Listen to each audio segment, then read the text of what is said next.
Et si la liberté ne se décrétait pas dans la pénombre des bureaux, mais se forgeait à la chaleur d'une usine, dès les premières lueurs du jour?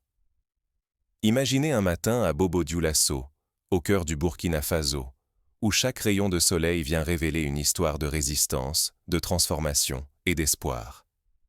Ici, la lumière ne se contente pas de chasser la nuit. Elle dévoile la force tranquille d'un peuple qui refuse le destin qu'on lui a écrit depuis trop longtemps. À Bobo-Dioulasso, l'aube fracasse le silence. Elle s'annonce en fanfare, portée par les tambours, les chants et les voix de centaines de femmes. Leurs foulards éclatant au front, elles avancent, déterminées, franchissant le portail de l'usine à Natron. Ce lieu, autrefois une simple bâtisse de béton et de ferraille, est devenu aujourd'hui le cœur battant d'une révolution silencieuse. Le bruit des machines se mêle aux éclats de rire et aux échanges complices. Leurs mains, calleuses mais sûres, bâtissent chaque matin non seulement leur avenir, mais celui de tout un pays. Ce jour-là, le président Ibrahim Traoré n'a pas revêtu l'habit du chef d'État pour une cérémonie dorée. Il foule le sol de l'usine, là où la poussière se mêle à la sueur, où l'odeur des noix de cajou grillées flotte dans l'air. Il n'y a ni tapis rouge, ni caméra étrangère, ni discours rédigé à l'avance. Ici, la souveraineté ne se proclame pas derrière un pupitre. Elle se respire, elle se touche, elle s'incarne dans la réalité du quotidien. Plus de 11 millions de dollars ont été investis dans Anatron. Mais la véritable richesse ne se compte pas en billets. Elle se tisse dans les gestes précis, dans chaque chant qui défie le tumulte des machines. La liberté ne s'écrit pas dans des accords lointains. Elle jaillit des paumes qui façonnent la matière brute en trésor local. Cette scène rappelle la révolution industrielle de l'Angleterre au XIXe siècle, quand les ouvrières des filatures de Manchester, après des décennies d'exploitation, se sont organisées pour revendiquer leurs droits. Mais ici, la lutte n'est pas seulement ouvrière, elle est aussi féminine, communautaire, enracinée dans la terre africaine. Ces femmes ne sont pas de simples ouvrières. Elles sont les ingénieurs d'un futur différent. Leur travail émerge enfin à la lumière, payé à sa juste valeur, ancré dans leur terre, non plus exporté pour enrichir d'autres continents. Chaque chaîne, chaque four, chaque visage marqué par l'effort proclame une indépendance neuve, gravée dans le métal et la sueur. C'est un écho à ce qu'ont vécu les ouvrières du textile au Bangladesh, qui, après l'effondrement du Rana Plaza, ont fait entendre leur voix pour la sécurité et la dignité. Mais à Bobo-Dioulasso, il ne s'agit pas seulement de réclamer des droits, il s'agit de prendre le contrôle total de la chaîne de valeur, de la graine à l'exportation. Pourtant, si ce modèle reste ignoré, la dépendance persistera. L'invisibilité demeurera, la pauvreté s'installera pour de bon. Mais si l'on prête attention à cette histoire, tout un continent peut revendiquer le contrôle de son propre destin. C'est le défi lancé non seulement au Burkina Faso, mais à toute l'Afrique, à toute nation qui aspire à l'indépendance réelle, transformer l'histoire d'un groupe en modèle pour des millions. Mais cette victoire n'est ni acquise, ni isolée. Comment ce mouvement peut-il résister aux intérêts extérieurs et inspirer d'autres nations? Comment faire en sorte que ce réveil ne soit pas un feu de paille, mais la première étincelle d'un incendie de renouveau qui embrase toute la région, voire tout un continent? Pendant des décennies, la terre burkinabé a nourri les fortunes d'autres continents. Mais cette abondance cachait un prix, l'invisibilité et la précarité pour ses propres filles. Entre 1990 et 2010, le Burkina Faso semblait béni, mais restait prisonnier d'un piège silencieux. Exporter l'or, le cacao, la noix de cajou, sans rien transformer, sans jamais créer de valeur sur place. C'est un schéma qui n'est pas propre au Burkina Faso. On l'a vu en Amérique latine avec le café, au Vietnam avec le riz, en Indonésie avec l'huile de palme. Partout, la même logique. Exporter la matière brute, importer la pauvreté. Avant l'aube, des milliers de femmes se levaient. Elles soulevaient, sur leur tête, le poids de 60 livres de noix, traversant la plaine poussiéreuse vers des acheteurs étrangers. Jamais leur nom sur les titres de propriété, jamais leur visage sur les contrats. Ce travail, vital mais invisible, restait dans l'ombre. Ni reconnu, ni propriétaire, ni même comptés dans un système qui les effaçait. C'est ce que l'on nomme l'économie de l'invisible, celle que décrivait déjà l'économiste féministe Marilyn Waring dans les années 1980, en expliquant comment le travail des femmes, partout dans le monde, reste absent des statistiques, des budgets, des décisions politiques. Les noix récoltées partaient en brut, échangées contre moins de 60 centimes la livre. L'Europe et l'Asie rachetaient, transformaient, puis réimportaient ces produits 10 fois plus chers. À chaque exportation, la même logique. Les profits s'envolent, la misère reste. Pour chaque dollar généré, au moins 70 centimes quittèrent l'Afrique à jamais. Paiement de dettes, frais d'importation, honoraires de consultants étrangers. L'aide internationale affluait, promettant autonomie et prospérité à coups de slogans. Mais sur le terrain, rien ne bougeait pour les femmes. Les programmes défilaient, la dépendance persistait. Le développement n'était qu'un mot, prononcé lors de cérémonies officielles, tandis que la réalité stagnait. On pense au plan d'ajustement structurel imposé par la Banque mondiale dans les années 1980 et 1990 qui ont souvent aggravé la précarité au lieu de la réduire. La génération suivante risquait de tout perdre. Fuite des cerveaux, disparition de la valeur locale, dépendance aggravée, espoir effrité. Une jeunesse entière pouvait se retrouver condamnée à répéter l'histoire, à voir sa richesse s'en aller, spectatrice d'un destin dicté depuis l'extérieur. C'est le même scénario qui a provoqué l'exode rural dans de nombreux pays d'Amérique du Sud, ou la dépendance chronique à l'aide internationale en Haïti. Pourtant, sous la poussière, une question a germé, portée d'abord par des voix discrètes. Pourquoi l'Afrique ne créerait-elle pas sa propre richesse ? Pourquoi les femmes, qui portent déjà la charge, ne deviendraient-elles pas aussi les architectes de la transformation ? Une graine d'audace, prête à rompre le cercle. Ce fut le point de départ d'autres révolutions silencieuses. Pensons à la création des coopératives de femmes en Bolivie, ou au mouvement Grameen Bank au Bangladesh, où les femmes sont devenues les piliers du microcrédit. Tout commence avec une poignée de femmes qui décident d'agir envers et contre tout. Leur ambition va bouleverser l'ordre établi. Imaginez la scène.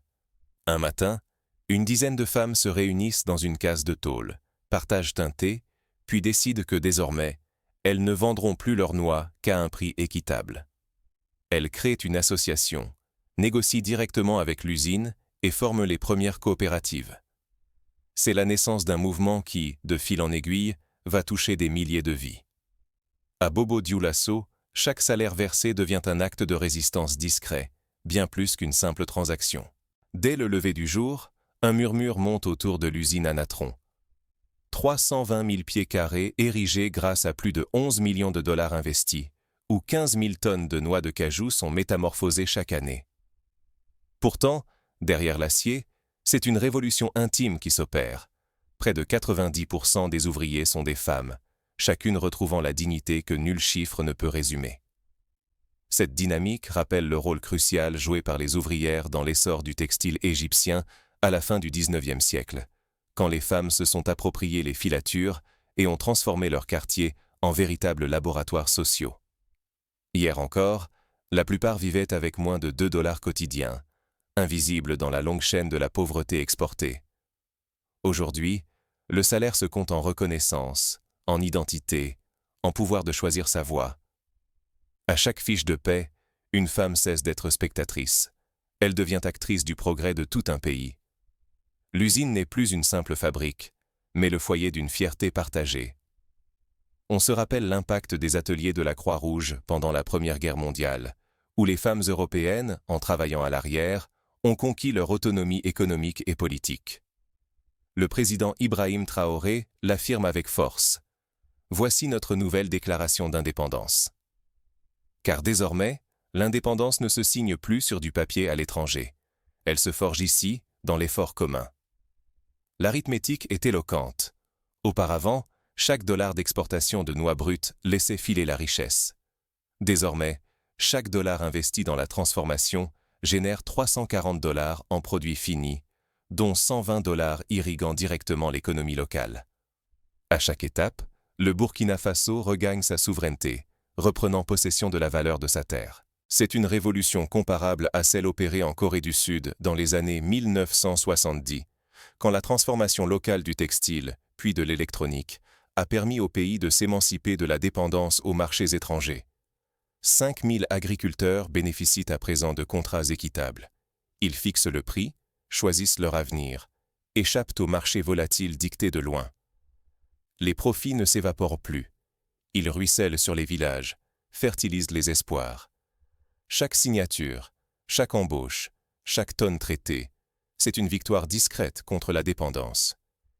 Ici, la souveraineté industrielle se construit au quotidien, pas dans les discours officiels. On peut faire le parallèle avec les communautés agricoles du Kerala, en Inde, qui ont su, par la mise en commun de leurs ressources, transformer la filière du poivre et du thé au bénéfice des petits producteurs. Mais la route reste fragile. Le risque de voir le modèle récupéré, dénaturé, ou de replonger dans la dépendance plane toujours. Pourtant, l'opportunité est immense. Multiplier les gains, transmettre les savoir-faire, inspirer d'autres communes et rompre enfin le cycle de la pauvreté imposée. Pour éviter les pièges, il faut instaurer des règles claires, former les générations suivantes et garantir la transparence à chaque niveau de la chaîne. Cela passe par un engagement collectif, un contrôle citoyen et une solidarité active entre les villages. Pour la première fois, ce qui se joue à Anatron dépasse l'histoire d'une simple usine. C'est le début d'une ère où chaque femme, chaque famille, devient co-auteur d'un récit africain qui s'écrit, cette fois, par et pour elle-même. Ce n'est plus une histoire d'assistance, mais d'autonomisation.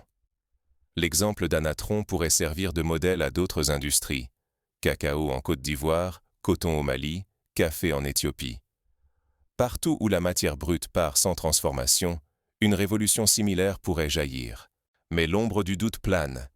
L'équilibre trouvé peut-il résister aux pressions extérieures et aux ambitions internes? Bientôt, une décision cruciale va révéler à quel point cette révolution est fragile. Face à la tentation de vendre l'usine à un grand groupe étranger, la communauté doit choisir, préserver son autonomie ou risquer de redevenir simple fournisseur de matières premières. C'est l'épreuve de vérité pour toute révolution. Tenir bon face aux promesses de profit rapide, refuser les raccourcis qui mènent à la dépendance. Et si apprendre à signer son contrat valait plus que toute dot reçue? Au Burkina Faso, la salle de classe s'est déplacée au milieu des champs. Ici, la lecture côtoie la comptabilité, la négociation, l'informatique et même les langues étrangères, autant d'outils pour s'émanciper. On façonne une élite nouvelle, capable de lire l'arabe des contrats, de calculer en français, de négocier en anglais sur les marchés mondiaux. C'est la classe dans les champs. La craie se mêle à la poussière rouge. Chaque femme apprend à lire l'avenir sur une feuille de bilan aussi bien que sur sa propre paume. C'est une première historique. 110 femmes décrochent la licence d'exportation bio européenne. Elles ne sont plus une main-d'œuvre invisible, mais des dirigeantes, des stratèges, des pionnières. Chacune de ces exportatrices certifiées gagne désormais 12 000 $ chaque année. Mais la réussite ne s'arrête pas là. Cet argent irrigue la communauté, finance écoles, dispensaires, puis microcrédit. Le succès individuel devient cercle vertueux. La prime se transforme en capital local. L'aide venue d'ailleurs cède la place à la ressource intérieure. C'est le principe même du microcrédit inventé par Muhammad Yunus. Une réussite individuelle doit rejaillir sur la collectivité. Redéfinir l'éducation, c'est briser l'attente d'une validation extérieure. Ici, elle se fait grammaire de l'indépendance. Lire un contrat, comprendre une marge, calculer un stock. Apprendre n'est plus un passeport pour partir, mais une arme de résistance pour changer le quotidien. L'alphabétisation devient la clé pour s'approprier chaque maillon de la chaîne de valeur, écrire ses propres règles, signer son propre destin. À l'image des écoles communautaires créées en Tanzanie lors de la politique d'Ujamaa, où chaque village apprenait à gérer ses propres ressources. Sans cette éducation, la chaîne de valeur resterait verrouillée par d'autres mains. Mais avec elle, chaque femme réinvente la partie. La connaissance ne s'arrête plus aux portes de l'école. Elle voyage des champs burkinabés jusqu'au marché du monde, faisant de chaque contrat signé un acte de souveraineté. C'est le même phénomène observé dans l'essor des startups kenyanes, où les jeunes diplômés, maîtrisant la technologie et les langues, ont conquis les marchés du mobile banking et de l'e-commerce.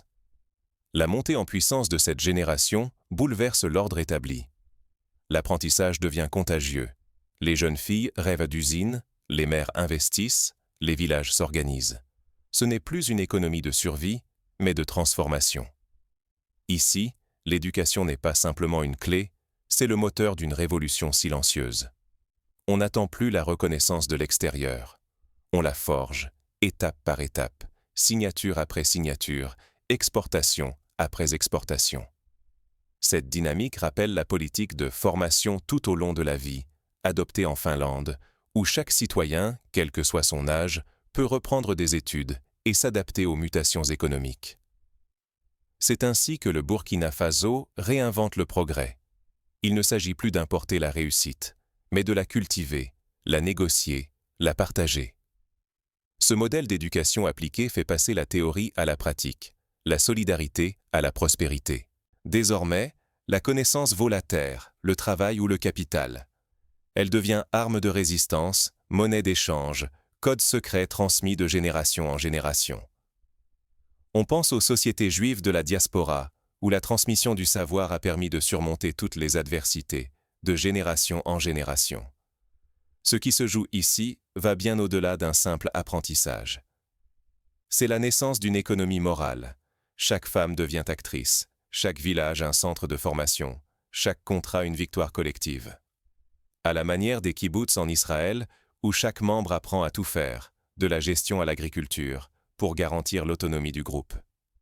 Mais toute révolution attire les regards et les convoitises. Jusqu'où ces femmes pourront-elles préserver leur autonomie face aux nouveaux défis du marché mondial? Les multinationales rôdent, proposant d'acheter des parts, de financer l'expansion en échange de concessions. Les femmes de Bobo Dioulasso doivent alors inventer de nouveaux outils de gouvernance, création de fonds communautaires, rédaction de chartes éthiques et surtout, formation de délégués capables de négocier d'égal à égal avec des investisseurs venus du Nord ou de l'Est. Quand la périphérie décide de ses propres lois, le paysage tout entier se métamorphose. Au Burkina Faso, Jabana n'est plus un simple nom. C'est devenu un écosystème vivant. 127 coopératives, 18 000 femmes et plus de 42 millions de dollars de chiffre d'affaires annuel. La révolution portée par ces productrices redéfinit le poids du pays sur la carte mondiale. Pour comprendre la portée de ce chiffre, rappelons qu'en l'an 2000, le secteur agricole burkinabé tout entier ne pesait qu'une fraction de ce montant. Aujourd'hui, Jabana rivalise avec les grandes coopératives laitières néerlandaises ou les unions de caféiculteurs colombiens. Désormais, rien ne quitte le sol burkinabé sans transformation locale. Des usines surgissent près des champs, tissant une économie circulaire où chaque déchet devient ressource. Les coques alimentent les chaudières, les résidus fertilisent les terres, chaque étape ajoute de la valeur visible et traçable, ancrée dans la communauté. C'est la logique du zéro déchet déjà appliquée par les producteurs de cacao au Ghana ou les riziculteurs du Japon, où rien ne se perd, tout se transforme. L'exportation s'affranchit des intermédiaires voraces. Des plateformes numériques, conçues sur mesure, suivent chaque lot envoyé vers l'Europe, l'Asie ou l'Amérique du Nord grâce à la blockchain. Transparence totale, traçabilité absolue. Les profits sont désormais partagés entre femmes, coopératives et villages, au lieu de disparaître dans des poches invisibles. C'est un bouleversement comparable au commerce équitable apparu en Suisse dans les années 1960, où chaque producteur connaît le prix final et la marge de chaque acteur. Le bouleversement est saisissant.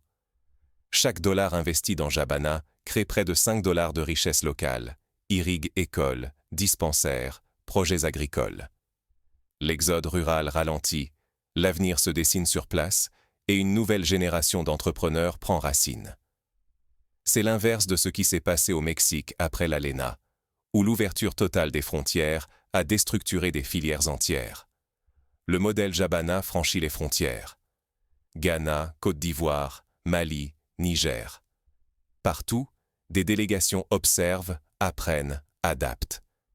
Ce n'est plus l'Afrique qui imite, mais l'Afrique qui invente et inspire. à l'image de la révolution verte indienne, où les techniques de culture, d'irrigation et de coopérative se sont propagées d'État en État, transformant la péninsule en grenier du monde. Au cœur de la philosophie traoriste, une certitude. La souveraineté s'écrit à trois. L'État oriente, le peuple décide, l'industrie transforme. Ce triptyque libère les chaînes de valeur de la tutelle étrangère et forge une autonomie économique authentique. À la manière du modèle suédois, où l'État, les syndicats et les industriels négocient ensemble chaque réforme majeure. La révolution est aussi culturelle. Les femmes ne sont plus seulement ouvrières ou récoltantes. Elles deviennent ingénieures, entrepreneurs, formatrices. Elles écrivent les manuels, conçoivent les machines, transmettent leur savoir du Sahel à l'Afrique australe. Elles forment déjà les leaders de demain. Comme les femmes du mouvement Chipko en Inde, qui, dans les années 1970, ont enseigné l'écologie et la gestion des forêts, transformant la gouvernance locale. Mais ce succès attire les regards. Des puissances étrangères et multinationales rêvent de reprendre la main, avançant des offres de nouvelle assistance qui masquent un contrôle déguisé. Cette fois, les femmes de Jabana imposent leur voix. Elles revendiquent leur pleine maîtrise des chaînes de valeur, exigent le respect, redéfinissent les règles du commerce international. Pour se prémunir, elles participent à des formations en droit international, créent des alliances avec d'autres coopératives en Afrique et au-delà, et mettent en place des mécanismes de veille citoyenne pour surveiller chaque transaction. Pour la première fois depuis des générations, l'Afrique n'est plus spectatrice. Elle crée ses propres lois, impose son tempo et devient moteur d'un nouvel imaginaire mondial. À l'instar de la Chine de Deng Xiaoping, qui a imposé sa vision du développement, ou du Brésil de Lula, qui a redéfini les règles du commerce agricole mondial. Mais chaque révolution suscite des résistances. L'affrontement entre l'ancien ordre et les bâtisseuses de Jabana ne fait que commencer. Il y aura des tentatives de sabotage, des campagnes de dénigrement, des pressions sur les marchés d'exportation. Mais chaque crise devient une occasion d'affiner la stratégie, de renforcer la solidarité, de prouver que la souveraineté ne se quémande pas. Elle s'arrache et se défend chaque jour. Quand la liberté prend le parfum des noix grillées et le rythme des machines, de quel côté de l'histoire choisissez-vous d'être? À Bobo-Dioulasso, la révolution ne s'annonce pas dans de longs discours. Elle s'incarne dans l'air, dans les gestes, dans la chaleur des fours où tout commence. Ici, les femmes ont fait du travail un acte de souveraineté. Elles sont devenues les bâtisseuses d'un avenir où chaque noix, chaque salaire, chaque décision leur appartient. Comme lors des soulèvements ouvriers du début du XXe siècle, chaque geste du quotidien devient un acte politique, une revendication silencieuse, mais puissante. Ce que nous apprennent ces femmes du Burkina Faso, c'est que l'indépendance n'est jamais un don, jamais un décret. Elle se conquiert à la force des bras, au prix de nuits sans sommeil et d'années passées dans l'ombre. Là où d'autres voyaient de la main-d'œuvre à bas prix, elles ont vu une occasion. Prendre le contrôle de la transformation, de l'innovation et de la formation, refusant d'être de simples exécutantes pour devenir des décisionnaires. C'est le même esprit que l'on retrouve chez les ouvrières américaines du mouvement suffragiste, qui, en gagnant leur autonomie, ont transformé la société tout entière. Ce mouvement n'est pas une exception. Il est la démonstration vivante que la dignité et la puissance économique se construisent à partir du sol, sans attendre de l'aide extérieure, sans copier des modèles venus d'ailleurs. Aujourd'hui, la fierté circule de la rôtissoire jusqu'au carnet de paie. Chaque étape de la chaîne de valeur est maîtrisée sur place, et les profits restent dans la communauté, réinvestis dans des écoles, des machines, des coopératives. À l'opposé du modèle de dépendance, c'est la logique du made in local qui s'impose. Mais ce renouveau demeure fragile. Si le monde détourne les yeux, si cette révolution silencieuse est ignorée, les anciennes hiérarchies peuvent ressurgir, brisant l'élan de celles qui se battent pour leur autonomie. Le risque n'est pas seulement économique, c'est la dignité elle-même qui pourrait être à nouveau confisquée, et l'histoire recommencer son cycle d'effacement. À l'inverse, si cette expérience inspire d'autres, une nouvelle idée du progrès peut se propager, libre des recettes imposées, plus proche des besoins et des identités de chaque peuple. Le pari est colossal, Il s'agit de se réapproprier ses ressources, de renouer avec la souveraineté, de retrouver la fierté sur la scène internationale. Ne pas dépendre, c'est exister pleinement. C'est la leçon universelle de toutes les grandes révolutions populaires, qu'elles soient économiques, sociales ou culturelles. Face à cette révolution prête à s'étendre, la vraie question n'est pas de douter du changement, mais de choisir le rôle que chacun veut y jouer. Car la transformation commence aujourd'hui.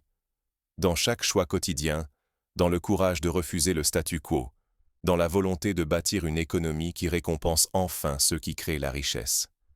À chacun de prendre sa plume, de s'engager, de soutenir ce mouvement, en achetant local, en investissant dans des coopératives, en partageant ses histoires, en exigeant des politiques publiques qui favorisent la transformation sur place.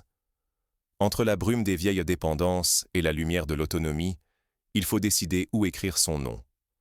La boucle semble se refermer, mais rien n'est figé. C'est à nous de l'ouvrir encore, d'y insuffler notre énergie, notre histoire. Comme le disait Thomas Sankara, osons inventer l'avenir. L'aventure continue et son issue dépend de nous tous.